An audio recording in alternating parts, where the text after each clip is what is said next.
പിറക്കുവാൻ ഉണ്ണി നീ വായു, ബേഥലേം മഞ്ഞള പോലെ ശാന്തിയും സൗഖ്യവും തായു.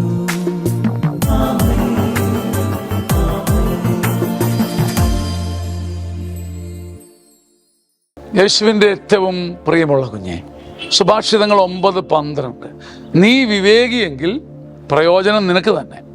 നീ വിവേകിയെങ്കിൽ പ്രയോജനം നിനക്ക് തന്നെ. നീ പരിഹസിച്ചാൽ നീ തന്നെ ഏൽക്കേണ്ടി വരും.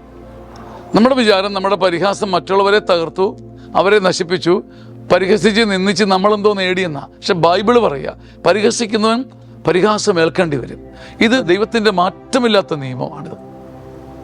അപ്പം നിനക്ക് പരിഹാസം ഒഴിവാക്കാനുള്ള വിവേകമുണ്ടെങ്കിൽ നീ പ്രയോജനമുള്ളവനായി മാറും. ജീവിതത്തിൽ ഏറ്റവും വലിയ വിവേകം എന്താ? ആരെയും പരിഹസിക്കാതിരിക്കുക, മനസ്സറിഞ്ഞ് ആരെയും ബെൽറ്റിൽ ചെയ്യാതിരിക്കുക, നിന്ദിക്കാതിരിക്കുക. അതൊരു വലിയ വിവേകമാണ്. കാരണം പരിഹാസം എൻ്റെ തലയിൽ ഇടിത്തീ പോലെ വീഴുമെന്നറിഞ്ഞിട്ട് ഞാൻ ആരെയും പരിഹസിക്കുന്നില്ല. ഇങ്ങനെയൊരു നിയമം ആത്മാവിൽ ചേർത്ത് വയ്ക്കാൻ കഴിയുന്നവൻ കഴുകനെ പോലെ ചിറകടിച്ചു വരും. കർത്താവേ, ഈ ദിവസം മുതൽ എൻ്റെ നാവ് കൊണ്ട് കഴിയുമെങ്കിൽ ആരെയും പരിഹസിക്കാതിരിക്കാൻ അവിടുത്തെ ആത്മാവിൻ്റെ അഭിഷേകം എനിക്ക് നൽകണമേ. ഈ ശുശ്രൂഷ കൂടുന്നവർക്കെല്ലാം അങ്ങയുടെ നാമത്തിൻ്റെ മഹത്വം നൽകണമേ. ആമേൻ.